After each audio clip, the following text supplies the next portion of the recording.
Okay, you guys, what is up? The King of Lightning is here today to do Danganronpa Episode 8 review. Now, before I get started, at some point, not today, well, you know, probably today, later today, at some point, I'm going to start using these when I do my videos. Like, I'll make like a, whenever it's nighttime and I don't want to be yelling my ass off, I'll use these. And whenever it's daytime, I'm like, fuck it, don't care, sun's shining, I'm gonna do my shit. So, that being said, alright, enough of that shit right there. Listen, no takes, alright, no takes, because today, I'm exhausted, I'm tired as fuck. I've literally been up for the past,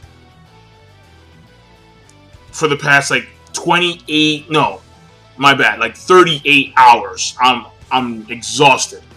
Like, you know when you're like not doing anything and like your head starts to just it's like you're a damn bobblehead. It's like, whoa. So I'm in and out of I am literally in and out of consciousness. Like if I were just to sit down for like a few minutes, like I'm gone. I'm like, but I'm here right now because I'm doing a fucking video, obviously. But, so let me backtrack to the reviews I did because I'm rambling, but again, I'm tired, so I don't care, no takes, fuck it. You get what you get. Let me backpedal to the review that I did last week, episode 6 and 7 of Danganronpa. In that video, I asked my fans, so, is this prevalent in Japanese media, where they take a anime and they base the anime on a video game? And in fact, the answer that I got was, relatively speaking, yes, this is very prevalent. And because back in the day, like when I was in middle school and high school, back in like, I forgot what year exactly, what years, I always saw the opposite, where I'd always play a lot of video games, and these games are based on anime. But now I've been seeing the reverse of that. Like, again, last season I reviewed Devil Survivor 2, the animation, and that was an anime based on a video game. And this season, Danganronpa, and this anime is based on a video game. So, what's going on? So, I'm going to change the actual title name. So, it's Danganronpa, the animation. Because there's a game called Danganronpa, and that game came before the anime. So, that's the way it is. That's the way it has to be. So, that being said, the episode itself, right? Sakura dies in this week's episode of Danganronpa. Let me get my freaking elbows off the damn table, right? Got the sun shining in. I gotta wake up here. Sharingan. All right. Sakura dies. We don't know how, but it appears as of like right now, the immediate analysis that Kiryu did, it appears as if like that Sakura died via blunt force trauma to the head, and I don't buy that for a second. I don't, and the reason why I don't buy that is because of the fact that at the beginning of the episode, we saw Sakura and she was holding a bottle of poison. So I'm thinking, the poison probably killed her. There's no way that Sakura, a woman who is literally Hulk status, she's insanely muscular. There's no way she died via blunt force trauma. I don't buy it for a second. I don't know. No way. Now the question is, who did it? Well, the obvious choices that are excluded are Kirigiri and Nagi. That's very obvious. And then the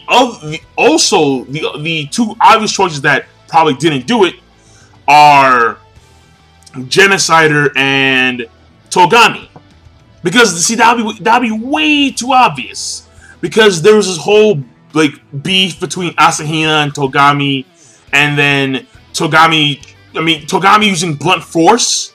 Togami? No, no way. And then the Genocider, we know that she has a particular way of killing people, a particular style. And blunt force trauma is not a part of her style. Like, it's a crucifix type of style. It's weird and twisted, but whatever. So there's no way. But there are 3 options left. There is Asahina herself. There is Hagakure. And then there is Fumikawa. Because, okay, I forgot her name, but basically, you know how, like, the Genocider is basically an alter ego, because I think her name is Fukawa. I'm gonna call her Fua, alright, because I forgot her full name. But basically, Fua, she has the dissociative identity disorder.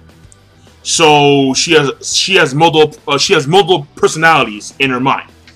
And even though the Genocider kills in a particular fashion, that doesn't mean that Fuma herself can't kill in this fashion.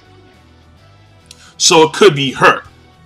So in this case, I'm gonna go with I'm gonna lean more towards Asahina. Yeah, I do believe that Asahina wind up killing Sakura. But let me just say this. I don't trust Hagakure. I don't trust him for shit. I can't. You know why? Because this guy, he's literally like Finding Waldo. He is so miscellaneous. He is so, like, there's constant veil around him. And he posed, I believe that this entire thing, that the character that we see now of Hagakure, I believe that it's a facade. That he's playing it off. That in fact, he's some badass dude. And he's been playing as this timid, boisterous, fun dude. In actuality, he's probably hardcore shit. And I know that his role was like he is a medium. He's a medium. He has like a psychic success rate of like 50 or 40%, something really damn low. Where it's like, whatever, like you're not relevant at all. It's just that I don't buy that either. I don't buy it. I don't buy this guy's character position at all. The way he is right now in the story, he's so miscellaneous. He's so obscure. I just don't trust him for shit. I do not trust Hagakure. As far as I can throw him, I don't trust him. So, and you know, I'm not doing like Ronnie Coleman workouts here where I can just start throwing dudes like 50 feet. No, I can't do that. But he has a veil around him. And if he did in fact kill Sakura, I would not be surprised. But again, my assumption here is that Sakura died via the poison. Sakura did not die via blunt force trauma.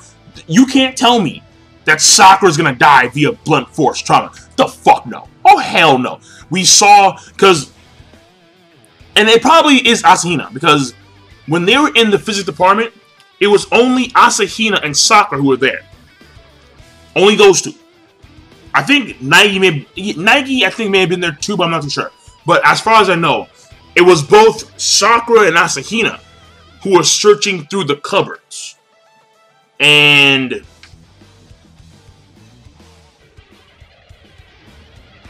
just saying, if it is in fact Asahina, not surprised. I mean, what happened was that in the last murders, it was Celeste, and she found the bodies first. In this case, Asahina found the body of Sakura first. But, I mean, the question is, how could Asahina lock the door from the inside and get out on the outside? I don't know. I mean, she is athletic in some way. Like, I believe that she's like a something to do with swimming. I have no idea exactly.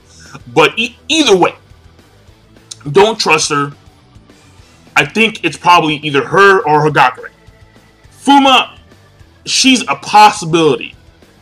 But I'm going to lean towards Hagakure and Asahina. And aside from that, the episode had a few things going on. Also, aside from like the main murder, we have the alter ego is actually hacking into the internet and is trying to find out it's trying to help the remaining students escape. Sakura herself was in fact the agent sent in by the Mono Bear. And so that's why they're doing like a cross-counter fight at the beginning of the episode. At some point, and I noticed this because I'm a guy, but in this case, I didn't want to notice. I didn't want to notice at all. I didn't want to notice at all. No takes. I don't give a fuck. Well, like, they did the cross counter, and like when Asina's falling down, like we see her panties, and it's like, whoa, because it's way too, it's muscles, it's muscles up the wazoo. It's like, oh my god, she puts these female bodybuilders to shame. It's like, what the fuck? So that's something that I noticed as well. And Kirigiri, she talks to Nike a little bit. And she mentions apparently how she's used to seeing bodies. She's used to seeing, like, corpses. That's why when they found Sakura's body, she immediately began to investigate about how she may have died. That's how she found out the blood force trauma to the head. She coughed up blood, Sakura, and there was some powder on the on her right foot. One of the bottles broke that had like a Mono Bear statue inside of it. One of the magazines was flipped over, and she noticed all this stuff, like, on the spot. And again, it was because of the fact that apparently she's used to seeing these corpses. She's used to seeing bodies. So this may mean that she is related to, like, some kind of detective police agency, like a Japanese version of the FBI. I don't know exactly. But we'll see where that goes. Because she is stoic, just like Togami, but she's not as extreme. She actually has some emotional tendencies, where Togami, he's like full-on, straightforward, like he's Shishomu, just like, I don't give a fuck about anything at all. But that being said, I mean, that's pretty much it. Yeah, is that it? Yeah, that's it. If I forget anything, I'm not really in the mood to do takes, because, again, as you can see, I've transferred, fucking tired, exhausted. So, again, you get what you get. And at some point, I will be using this bad boy right here. It's going to work out well. It should. I don't see why not, to be honest. Because, yeah, we'll work it out. I mean, I may look weird with the headset on, but again, who cares? My channel. I can do whatever the fuck I want to do. That's right. Like I'm a damn ape. Like I'm a freaking silverback. Like that's really... Well, like I'm Kid Buu. Like, all right, but one last thing. There's another secret photo, or like a weird photo we see of apparently, I forgot this big guy's name, but Yamado, I believe, whatever. Yamado, the singer who died, who was the first one to die, and Celis. There's a picture of those three like together. So we continue to see these pictures of apparently the characters, the ones that at least are dead, meeting each other at some point in time in the past. But when they first were in the school, it seemed as if like there was no one knew each other at all. So the question here is that are these pictures fake? Or has there been some kind of memory some memory altercations done to these students that they're not aware of? And so like we don't know. We're not too sure. We're not too sure. But overall, let me talk about more about a structure standpoint. The pacing I thought was pretty damn good. In fact, they did get some parts of the investigation. When it comes to story progression, obviously it's there because there's another murder, and we are now down to 6 people. When it comes to the animation, overall I thought it was okay. I mean, I will say this. When it came to Sakura's power-up, like she pulled like a DBZ Goku. Ah! It's like, whoa, what the fuck? Fucking Vegeta, where you at? Kakarot! Like, I would not have been surprised at all if she had just yelled at Kakarot. Like, oh, you know, I mean, like either Vegeta style or Broly style. Preferably in this case, Broly style, because the muscle she has make Vegeta look fucking small. I mean, Vegeta's small, but still, like, it makes him look really small. So, that being said, King of Laning. So overall, episode, in my opinion, I thought was good, right? Because again, I'm right here. I'm tired, fucking don't care. Overall rating, I'm giving it a good. And yeah, it's a fair rating, to be honest, it really is. So I'm done. King of Laning. Be sure, of course, rate, comment, and subscribe as always. Peace. Have a nice day.